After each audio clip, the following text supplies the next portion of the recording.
A paz de Deus e a bendita e infinita graça do Senhor Jesus esteja dentro do teu coração. Para quem não me conhece, o meu nome é Carlos Einar e este é um canal de opinião, reflexão e análises bíblicas. Você deve ter percebido que esse vídeo ficou um pouco longo e para sua comodidade, eu peço que você assista em 2 ou mais etapas para que seja mais confortável para você. Assista todo esse vídeo.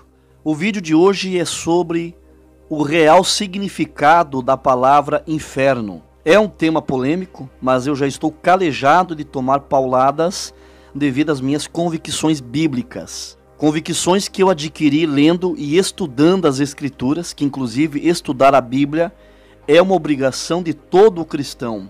Mas infelizmente, por preguiça de ler a Bíblia e estudar a mesma, muitos acabam acreditando nas crenças predominantes entre as massas. Mesmo que não sejam doutrinas bíblicas, mas muitos têm em mente que se a maioria dos cristãos acreditam daquela forma, então daquela forma que é a maneira correta de se crer. Eu deixei claro em um vídeo anterior que eu vou defender as verdades e doutrinas bíblicas, mesmo que isso vá antagonicamente oposta ao credo da cristandade em geral. Para mim, a verdade das Escrituras é primordial.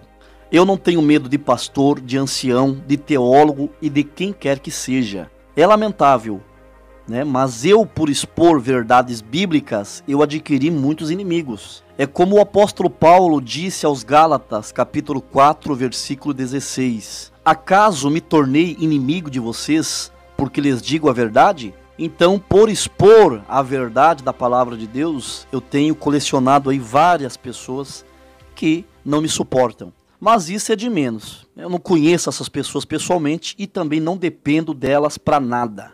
Eu já expus aqui no canal 2 equívocos que foram enxertados e introduzidos no cristianismo. Uma é a doutrina da imortalidade da alma, que não é uma doutrina bíblica, ela é uma doutrina grega platônica e espírita e não condiz com o que diz a Bíblia. A outra é a crença da Trindade, onde tentam explicar a essência do Pai, do Filho e do Espírito Santo. É o maior balaio de gato que eu já vi em todas as doutrinas da cristandade. É uma doutrina pagã, mitológica e politeísta que incentiva-os a adorarem 3 deuses ao invés de adorar um só Deus. E hoje, felizmente para mim, ou infelizmente para você que me assiste, que eu sei que muitos vão morder os beiços, os lábios de raiva do que eu vou falar aqui, eu vou falar sobre a crença do inferno de fogo, algo que já está engasgado aqui na minha garganta faz muito tempo. Eu vou pedir cordialmente para você que está me assistindo, um pedido de cristão para cristão, que ao invés de você vir aqui me xingar nos comentários desse vídeo, você pesquise por conta própria esse assunto. Nesse vídeo eu vou mostrar tudo em várias traduções de Bíblia, que você também poderá procurar essas traduções e fazer a tua própria pesquisa. Você fazendo a sua própria análise, vai ver se eu estou falando a verdade ou mentira. E eu peço também a você que não venha aqui nos comentários com um textão enorme, comentando sem assistir todo o vídeo, me ofendendo e desfazendo tudo o que eu estou explicando aqui no vídeo. Se você agir dessa forma, você perderá o seu tempo, terá o seu comentário excluído e provavelmente será bloqueado e não comentará mais aqui no meu canal. Combinado?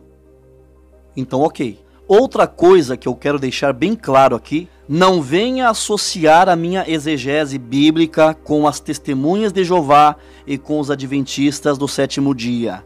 Eu respeito tanto as testemunhas de Jeová quanto os adventistas do 7º dia, mas não tenho vínculo algum com essas 2 instituições. Se eles têm o mesmo entendimento bíblico que eu tenho sobre o assunto do inferno, é sinal que eles receberam a mesma luz que eu através das Escrituras Sagradas. Agora vejamos, as Escrituras ensinam o inferno de fogo queimando eternamente ímpios e rebeldes? Será que esse é um conceito correto que as Escrituras passam desde do Antigo Testamento até o Novo Testamento? Você ficará surpreendido em saber que existe um grave erro de tradução. E por circunstância disso foi criado equívocos de interpretações. Tá, mas que erro foi esse? Inferno, ela é uma tradução errada de Sheol ou Seol no hebraico e de Hades no grego. Tanto Sheol e Hades, eles têm o mesmo significado. Ambas significam túmulo, sepultura, cova, lugar dos mortos, silêncio e sepultura comum da humanidade, lugar aonde todas as pessoas vão. Esse conceito pagão e antibíblico que o homem, ao morrer, ele tem uma alma imaterial que se desprende do corpo e que, se for justo, vai para o paraíso, aguardar a ressurreição, e se for ímpio, vai para o Hades, que já é uma prévia do inferno de fogo. Se fosse assim, a morte não teria sentido e tampouco a ressurreição teria lógica. 1 Coríntios 15:45 e Gênesis 2, versículo 7, diz que Adão foi feito alma vivente. As escrituras em canto nenhum afirmam que Deus fez Adão e introduziu nele uma alma imaterial. As escrituras dizem que Deus fez o homem como um boneco de barro e assoprou nele o espírito, o fôlego da vida. O espírito é o fôlego, é a respiração que você inala e solta pelas tuas narinas. O homem inteiramente, ele é uma alma vivente no corpo, no fôlego e na consciência. E também o sangue que dá a vitalidade ao ser humano. Todas essas camadas faz o homem inteiramente uma alma vivente. Então, um equívoco, uma mentira, ela é base para outra mentira. Então, se o homem tem uma alma que sai de dentro de si e é imortal, ela precisa de um lugar caso seja condenado. E esse lugar, então, é o inferno. Então, por isso que foi criado o inferno. Além de ser uma doutrina para colocar medo nas pessoas, é uma base para sustentar a falsa doutrina da imortalidade da alma. Alguém vai querer argumentar aqui, mas nós não temos uma alma imortal?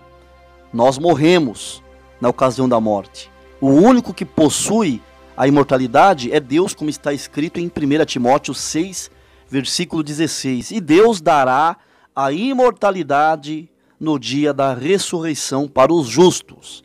Agora os ímpios, eu já vou falar daqui a pouco qual que vai ser o destino dos ímpios. Então são fábulas fraudulentas que dá sustentação uma para a outra. Eu vou mostrar aqui alguns versículos que na tradução João Ferreira de Almeida, revista e corrigida, está como inferno, mas na verdade no original é túmulo, sepultura ou cova.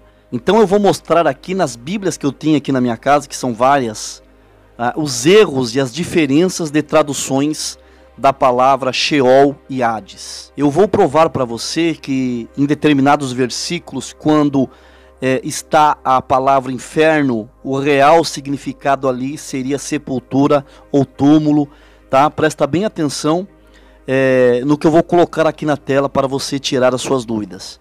Eu vou ler aqui para você, mostrar aqui na minha Bíblia, Gênesis capítulo 37, versículo 35, sobre Jacó lamentando a suposta morte de José, seu filho. Eu vou ler na Bíblia Almeida Corrigida Fiel. Veja o versículo 35 que diz: E levantaram-se todos seus filhos e todas suas filhas para o consolarem. Recusou, porém, ser consolado, e disse: Portanto, com choro hei de descer ao meu filho até a sepultura. Assim chorou seu pai. Vimos aí Jacó dizendo que iria descer com choro até a sepultura do seu filho. Agora vamos ler esse mesmo versículo de Gênesis 37, versículo 35, na tradução King James em português. Todos os seus filhos e filhas se achegaram para oferecer-lhe consolo. Contudo, ele recusou toda e qualquer consolação, e declarou: Não, em tudo que descerei ao Sheol para me encontrar com meu filho. E continuou a chorar a perda de seu filho José. Então agora você viu que na outra tradução, Jacó disse que iria descer com choro ao Sheol junto do seu filho. Vamos ler Provérbios, capítulo 15, versículo 24, na tradução João Ferreira de Almeida, revista e corrigida. Para o entendido, o caminho da vida é para cima, para que ele se desvie do inferno que está embaixo. Agora vamos ler esse mesmo versículo de Provérbios 15 na Bíblia, tradução da Alfalite. Para o sábio, o caminho da vida é para cima, a fim de que ele se desvie do Seol que é embaixo. Então vocês viram que o caminho do justo é para cima, para que se desviem do Seol, Sheol, que está embaixo. Vocês viram que Sheol, o Sheol que Jacó iria descer com seu filho, é a sepultura? Você acha que Jacó iria descer realmente ao inferno? Eu vou ler aqui outro clássico das Escrituras que provam que esse conceito de inferno não se encontra nos originais da Bíblia. Eu vou ler Jonas capítulo 2, versículo 2, na tradução João Ferreira de Almeida, revista e corrigida. Presta bem atenção. E disse: na minha angústia clamei ao Senhor, e ele me respondeu. Do ventre do inferno gritei, e tu ouviste a minha voz. Eu vou ler este mesmo versículo na tradução Almeida Corrigida Fiel. Presta bem atenção. E disse: na minha angústia clamei ao Senhor, e ele me respondeu. Do ventre da sepultura gritei, e tu ouvistes a minha voz. Então você viu que em uma das traduções diz que Jonas gritou do ventre do inferno. E na outra tradução diz que Jonas gritou do ventre da sepultura. Você acha que Jonas ele estava no inferno de fogo? Se ele estava dentro de um grande peixe nas profundezas do mar? Ali corretamente deve constar Sheol. Jonas diz que gritou do ventre do Sheol, ou seja, de dentro da sepultura.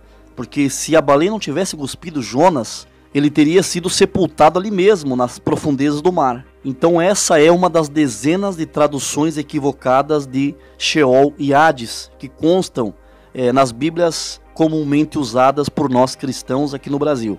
Você viu aqui, que eu mostrei nas Escrituras, que a tradução correta para Sheol é sepultura, túmulo ou lugar dos mortos. Então veja bem, coloca na tua mente, que aonde você ler a palavra inferno, com certeza no original é Sheol. Isso no Antigo Testamento. E o correto não seria inferno, seria sepultura. Então estes versículos são algumas das dezenas de versículos traduzidos erroneamente, equivocadamente, na maioria das Bíblias que temos em mão aqui no Brasil. Agora, no Novo Testamento, que foi escrito em grego, existe também uma tradução errada para no que se refere a inferno. Aonde você ler no Novo Testamento algo como inferno, a tradução correta ou é Hades ou é Geena. E eu vou explicar corretamente a diferença das duas. No Novo Testamento, a equivalente da palavra Sheol no hebraico é Hades no grego. Tanto Sheol quanto Hades, as duas têm o mesmo significado: túmulo, sepultura, lugar dos mortos. Eu vou ler aqui no Novo Testamento, na tradução da Almeida, revista e corrigida, Mateus capítulo 16, versículo 18. Pois também eu te digo que tu és Pedro, e sobre esta pedra edificarei a minha igreja, e as portas do inferno não prevalecerão contra ela. Nós vemos aqui que Jesus disse, está traduzido na João Ferreira de Almeida, revista e corrigida, que as portas do inferno não prevaleceriam contra a igreja. Vamos ler esse mesmo capítulo e versículo na tradução King James. Da mesma maneira eu te digo que tu és Pedro, e sobre esta pedra edificarei a minha igreja, e as portas do Hades não prevalecerão contra ela. Eu vou ler esse versículo em mais outra tradução, que é a tradução da Bíblia de Jerusalém, que curiosamente é uma tradução católica, E a Igreja Católica é a maior disseminadora da doutrina do inferno, mas que corretamente traduz a palavra Sheol e Hades. Também eu te digo que tu és Pedro, e sobre esta pedra edificarei a minha igreja, e as portas do Hades nunca prevalecerão contra ela. Veja bem que no final de Hades existe um pequeno A que leva a uma nota do rodapé. Veja o que diz, quanto a Hades, hebraico Sheol, que designa a morada dos mortos, Números 16:33, aqui as suas portas personificadas evocam as potências do mal que, depois de terem arrastado os homens à morte do pecado, os encadeiam definitivamente na morte eterna, seguindo seu mestre que morreu, desceu aos infernos, né? Que a palavra inferno corretamente seria aqui Hades, que é a sepultura. Jesus desceu à sepultura, ele ressuscitou, e a igreja deverá ter por missão arrancar os eleitos ao império da morte temporal e sobretudo eterna para conduzi-los ao reino dos céus. Nós vimos aí que a palavra Hades, equivalente ao hebraico Sheol, ela designa a morada dos mortos. Vimos na nota de rodapé que Jesus desceu aos infernos, que é o Hades, desceu à sepultura, provou da morte, ficou na inconsciência da morte durante 3 dias, e passados 3 dias, Jesus ressuscitou para que ele seja a primícia dos que dormem, dando esperança aos que morreram que eles também ressuscitarão no último dia. Jesus não desceu ao inferno de fogo. Jesus ficou 3 dias no poder da morte, dentro de um sepulcro, venceu a morte, ressuscitou, dando esperança aos que morreram, como diz em João, capítulo 5, no versículo 28, não admireis quanto a isso, que está chegando a hora em que todos os que reposam no túmulo ouvirão a sua voz. E quando Jesus, em Mateus 16, versículo 18, ele afirma que as portas do Hades, erroneamente traduzido por inferno, não prevaleceriam contra a igreja, Jesus está dizendo que o sepulcro, o túmulo, a sepultura, não terão poder de impedir que os seus eleitos sejam ressuscitados no último dia. Esse Hades que Jesus se refere é a condição atual da humanidade, que temos ainda essa deficiência de morrermos na carne. Só que no último dia, essa morte que herdamos de Adão, a sepultura, os túmulos serão jogados no lago de fogo. E junto também com esses simbolismos, que é a morte e a sepultura, será jogado também os ímpios. E esta será a segunda morte. O interessante é que muitos afirmam que o inferno já existe e é um submundo que as pessoas são lançadas após a morte, caso sejam ímpias. Então, como que pode esse inferno de fogo ser jogado dentro do lago de fogo? Vamos ler agora Apocalipse, capítulo 20, versículo 14, na tradução King James em português. Então, a morte e o Hades foram atirados no lago de fogo.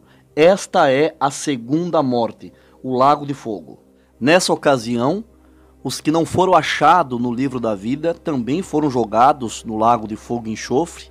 Depois, a morte e o Hades. Na tradução João Ferreira de Almeida diz que o inferno foi jogado. Então foi traduzido errado. O que vai ser jogado no lago de fogo é a morte e a sepultura. Então veja o erro de tradução. O que será jogado no lago de fogo e enxofre é a morte e o Hades, tá? Que é a sepultura. Agora veja esse versículo de 20 de Apocalipse, versículo 14, na tradução João Ferreira de Almeida. E a morte e o inferno foram lançados no lago de fogo, esta é a segunda morte. Então, o que será jogado no lago de fogo, junto com os ímpios que não foram achados no livro da vida, com a besta, o falso profeta, o anticristo, é a morte e o sepulcro, a sepultura, o Hades. Eu já mostrei a todos vocês que o Sheol no hebraico e o Hades no grego é túmulo, sepultura e lugar dos mortos. O Senhor Jesus, ele esteve no Hades. Em Atos, capítulo 2, versículo 27 e Salmos 16, versículo 10, diz o seguinte: pois não deixarás a minha alma no Hades, nem permitirás que o teu santo veja a corrupção. O Senhor Jesus esteve no Hades, mas o Senhor não permitiu que Jesus, o santo, visse a corrupção que é a sua carne se desfazer no pó. Jesus esteve no Hades, mas ressuscitou glorioso e vencedor. Então as traduções de Sheol e Hades para inferno são totalmente equivocadas. Dão uma falsa base para uma crença que as escrituras não ensinam. É óbvio que cada ser humano receba a recompensa pelos seus atos. Vamos ler Romanos na versão Almeida Revista e Corrigida, capítulo 2, versículos 6 e 7. O qual recompensará cada um segundo as suas obras, a saber, a vida eterna aos que com perseverança em fazer o bem procuram glória e honra e incorrupção. Então veja bem, para aqueles que perseveram em fazer o bem, a recompensa é a vida eterna. Não é isso que lemos? Agora vejamos qual será a recompensa dos ímpios. Vamos ver na versão King James, em português, 2 Tessalonicenses, capítulo 1, versículo 8 e 9. Ele punirá os que não conhecem a Deus e os que não obedecem ao Evangelho de nosso Senhor Jesus. Eles sofrerão a pena de destruição eterna, a separação da presença do Senhor e da majestade do seu poder. Então veja, os ímpios sofrerão o castigo de destruição eterna. Você acha que a destruição dos ímpios será eles queimando eternamente num fogo que nunca se apaga? Você pode ver em qualquer dicionário, veja. Destruição significa tirar a vida, eliminação, exterminação e morte. Vamos ler Hebreus, capítulo 10, versículo 26 e 27. Porque se pecarmos voluntariamente depois de termos recebido o conhecimento da verdade, já não resta mais sacrifício pelos pecados, mas uma certa expectação horrível de juízo e ardor de fogo que há de devorar os adversários. Essa tradução é a João Ferreira de Almeida, Corrigida Fiel, que é quase idêntica à versão Almeida Revista e Corrigida. Nesses versículos o contexto é outro. Paulo estava falando de judeus que estavam largando o evangelho para voltar às práticas do judaísmo. Praticamente eles estavam blasfemando do Espírito Santo, pisando no sacrifício e no sangue do Senhor Jesus. Algumas traduções vertem esse versículo, serão consumidos pelo fogo ou devorados pelo fogo, como nós lemos agora. Mas vamos ver o significado dessas duas palavras, consumidos ou devorados. Olha só o que significa devorar. Tá? Consumir, fazer desaparecer depressa, destruir. Consumir significa destruir e fazer esquecer. Então essa é a recompensa do ímpio, é a destruição, deixar de existir, se tornar em nada. Veja bem que a vida eterna, ela é a recompensa para o justo, para aquele que praticou a vontade de Deus. Tá? Por outro lado, se o ímpio ele for para o inferno de fogo e ficar queimando eternamente num fogo que nunca se apaga, então ele também terá vida eterna. Mas não é isso que a Bíblia ensina. A Bíblia ensina que para o justo é a vida eterna e para o ímpio é a morte eterna, que é a destruição do ímpio. Eu vou ler aqui um versículo conhecidíssimo por muitos evangélicos, que é João 3,16. Veja, porque Deus amou o mundo de tal maneira que deu o seu Filho unigênito, para que todo aquele que nele crê não pereça, mas tenha a vida eterna. Você sabe o que significa perecer? Porque é isso que Deus tem em mente. Que todo aquele que crer no Senhor Jesus, ele não pereça, mas ele tenha a vida eterna. Então eu vou colocar aqui o significado da palavra perecer. Deixar de ser, deixar de existir, desaparecer ou acabar.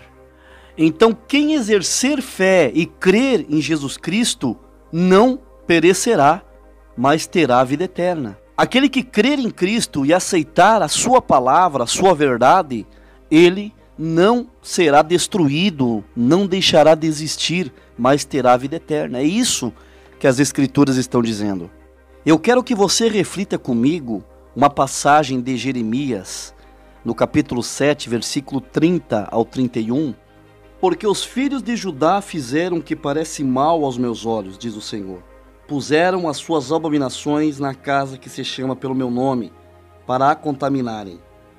Edificaram os altos de Tofete, que está no vale do filho de Inom, para queimarem no fogo seus filhos e as suas filhas, o que nunca ordenei, nem me subiu ao coração. Deus, ele achou abominável, detestável, os filhos de Inom sacrificarem os seus filhos e as suas filhas ao falso deus Moloque. O ímpio, ele não vai ficar queimando eternamente no fogo. Ele vai queimar e ser destruído. Mas mesmo assim, Deus não tem prazer na destruição do ímpio. Veja o que diz em Ezequiel capítulo 33, versículo 11. Dize-lhes: vivo eu, diz o Senhor Jeová, que não tenho prazer na morte do ímpio, mas em que o ímpio se converta do seu mau caminho e viva. Convertei-vos dos vossos maus caminhos, pois por que razão morrereis, ó casa de Israel? Então Deus quer que o homem se arrependa, que o ímpio deixe os maus caminhos e viva, porque Deus não tem prazer na morte de ninguém, tá? Ele diz aqui: por que morrereis?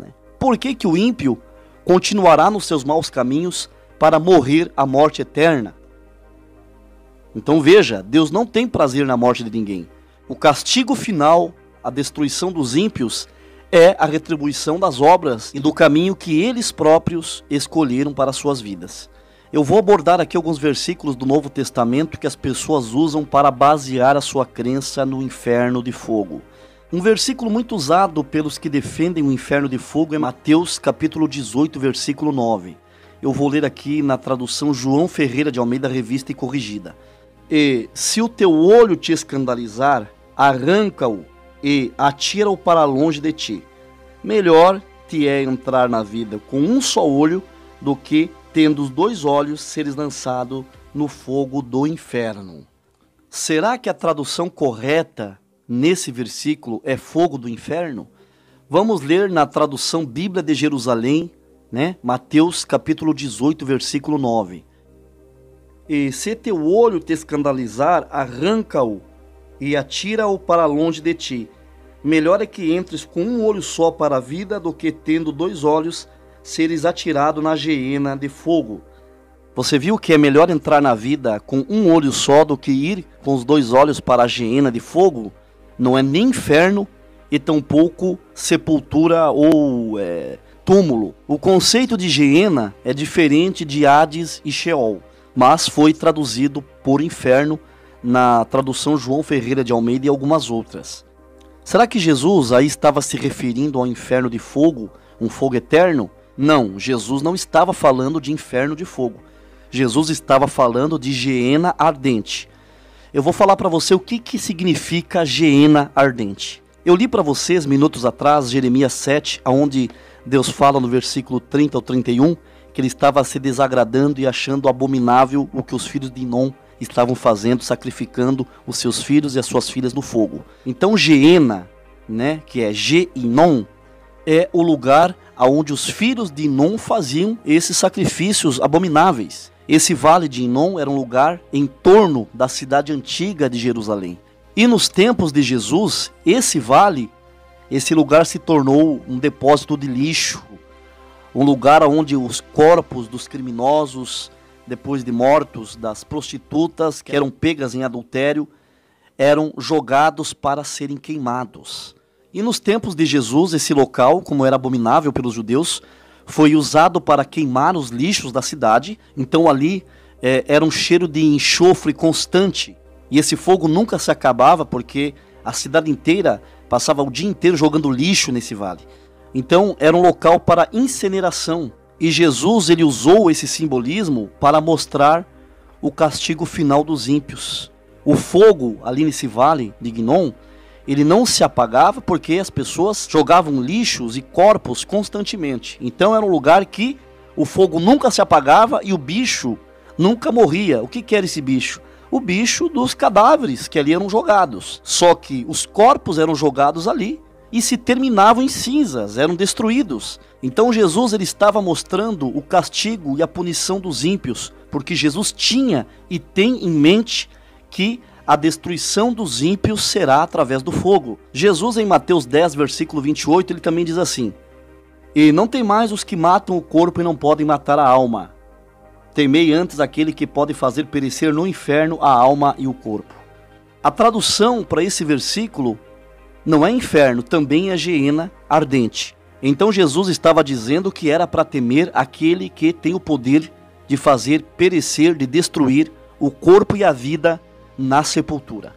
Então Jesus estava dizendo que era para ter medo daquele que tem o poder de fazer perecer o corpo e a vida na geena ardente, no fogo destruidor que irá consumir os ímpios. Outro versículo muito usado pelos defensores do inferno é Mateus 25, versículo 41. Então dirá também aos que estiverem à sua esquerda: apartai-vos de mim, malditos, para o fogo eterno, preparado para o diabo e seus anjos. Será que esse fogo ele é eterno em duração ou ele é eterno em suas consequências? Vamos ler na tradução João Ferreira de Almeida, Revista e Corrigida, Judas, que é um capítulo só, no versículo 7. Assim como Sodoma e Gomorra e as cidades circunvizinhas que, havendo se corrompido como aqueles e ido após outra carne, foram postas, por exemplo, sofrendo a pena do fogo eterno. Sabemos que Sodoma e Gomorra foram destruídas pelo fogo.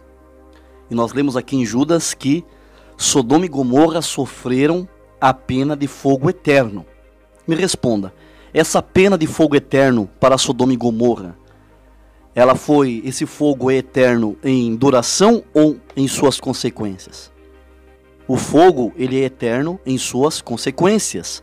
Porque se esse fogo fosse eterno em duração, Sodoma e Gomorra estariam queimando em chamas até hoje. O fogo de Sodoma e Gomorra somente consumiu os ímpios, os destruiu e se apagou. E as consequências dessa destruição estão patentes até os nossos dias. E as consequências com certeza serão eternas. Então quando Jesus ele fala do fogo eterno, o Senhor Jesus está se referindo à destruição dos ímpios e às consequências dessa destruição que serão eternas. Jesus não está falando do fogo eterno em duração de tempo, mas sim em consequências. Não venham aqui citar nos comentários a parábola do rico e Lázaro. Como já diz, é uma parábola. Foi uma história, foi uma ilustração que o Senhor Jesus usou. Esse simbolismo, essa ilustração da história do rico e Lázaro não é literal. Porque se for literal, nós temos alguns problemas. Porque se for realmente literal, o inferno vai ser de frente com o céu, com o paraíso, tendo apenas um abismo que irá separar uma situação da outra. Porque o rico e Lázaro conversaram, bateram um papo, cada um do seu quadrado. Rico lá queimando e Lázaro lá no paraíso, no seio de Abraão. Então eles se viam e conversavam. Então nós veremos os ímpios queimando e nós vamos conversar com eles lá. E aí, tá quente aí? Rapaz, aqui tá um calor que Deus o livre. E aí, como é que tá aí no paraíso? Rapaz, aqui tá tão fresquinho, rapaz, tá tão gostoso aqui. Sendo literal essa parábola, como que ficará a situação de uma mãe estando lá no paraíso, no seio de Abraão, vendo o seu filho lá, os seus netos, os seus parentes que foram ímpios, queimando lá num fogo ardente, com sede, perecendo ali, passando sofrimento que não existe nem como você mensurar. Então não existe como a parábola do rico e o Lázaro ser literal, e eu vou provar para você o porquê. Está em Apocalipse 21, versículo 4, veja bem como será o novo céu e a nova terra após o milênio. E Deus limpará de seus olhos toda lágrima, e não haverá mais morte, nem pranto, nem clamor, nem dor, porque já as primeiras coisas são passadas. Depois do milênio, depois do milênio que será o juízo final, o julgamento dos ímpios que não aceitaram, que serão lançados no lago de fogo, veja bem que não haverá mais dor, nem clamor, nem pranto. As primeiras coisas já passaram. Quando fala aqui em as primeiras coisas já passaram, está falando do estado atual da humanidade ao qual vivemos. Se realmente houver um inferno de dor, de choro e de ranger de dentes, então a dor, o mal, o pranto e o choro ainda existirá nesse futuro. No contexto de 21 de Apocalipse, quando diz que as primeiras coisas foram passadas e que não existirá mais dor nem pranto, que Deus enxugará dos olhos toda lágrima, nesse período, nessa ocasião, os ímpios já terão sido destruídos junto com o diabo e seus anjos. Então não existirá nessa ocasião o mal, o pranto, o choro, a tristeza, o clamor, a angústia, o lago de fogo já terá sido aceso e nele já terá sido lançado a morte, a sepultura, o diabo, o falso profeta, o anticristo e todos os ímpios. Essa é a segunda morte. Eu vou resumir aqui para vocês antes de terminar esse vídeo. O homem passa pela primeira morte, esta que herdamos de Adão.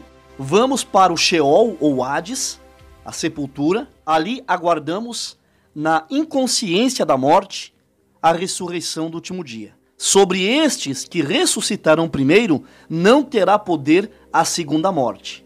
Os ímpios ressuscitarão na segunda ressurreição, e eles serão julgados, condenados e passarão pela segunda morte. E o que é essa segunda morte? É ser lançado no lago de fogo e serem destruídos. Vamos ler 2 Pedro capítulo 2, versículo 6. Também condenou as cidades de Sodoma e Gomorra, reduzindo-os a cinza, tornando-as exemplos do que acontecerá aos ímpios. O que aconteceu com os ímpios de Sodoma e Gomorra e acontecerá com os ímpios no futuro? Morrerão e virarão cinzas. E é isso que acontecerá no último dia. Ninguém queimará eternamente. Queimarão até serem destruídos. Não sou eu que estou falando, mas as Escrituras. Vamos ler Malaquias, capítulo 4 e versículo 3. E você vai ver o que acontecerá com as cinzas dos ímpios que serão destruídos pelo fogo da ira de Deus. E pisareis os ímpios, porque se farão cinza debaixo das plantas de vossos pés. Naquele dia que farei, diz o Senhor dos Exércitos. Eu espero que todos vocês tenham entendido o assunto. Não farei mais nenhum vídeo a respeito do inferno. Não será como o vídeo da imortalidade da alma, que eu tive que fazer 3 vídeos, e o da Trindade também, que eu tive que fazer 3 vídeos para colocar os pingos dos is. Tá? Esse será o único vídeo sobre o inferno e ficará aqui à disposição para que todos possam fazer a sua própria análise. Termine esse vídeo, tá? Pedindo para você que, se você ainda não é inscrito aqui no canal, inscreva-se e ative o sininho das notificações, apertando o sininho na opção receber todas as notificações de vídeo. Deixe o teu like também, que é muito importante para o canal. Termine esse vídeo te saudando com a santa paz de Deus, o nosso eterno Criador, e mandando um ósculo santo da caridade dentro do teu coração. Deus que te abençoe e um abraço fraterno em Cristo Jesus, o nosso Senhor. Você quer uma dica para mudar de vida, transformar a sua vida financeira? Fique com as dicas do irmão Clayton Leite. A paz de Deus a todos, tudo bem com você? Eu sou o Clayton Leite. Há algum tempo atrás eu mostrei para você como comprar um produto a R$8 e ter lucros significativos revendendo esse produto por R$199. Uma ideia que dá certo e eu ajudei mais de 10 mil pessoas. Você, inclusive, pode ser uma delas. Mas agora eu quero convidar você para clicar no primeiro link aqui na descrição para você acessar o meu canal e ver como eu consegui faturar mais de R$20 mil nos últimos 30 dias utilizando apenas o meu celular. Apenas com o meu celular eu consegui faturar mais de R$20 mil nos últimos 30 dias. O link para acessar o meu canal está aqui na descrição. É só você clicar e aproveitar essa ideia. Assim eu consigo te ajudar também da melhor forma possível. Deus te abençoe grandemente, sucesso para você e acesse o link aqui na descrição.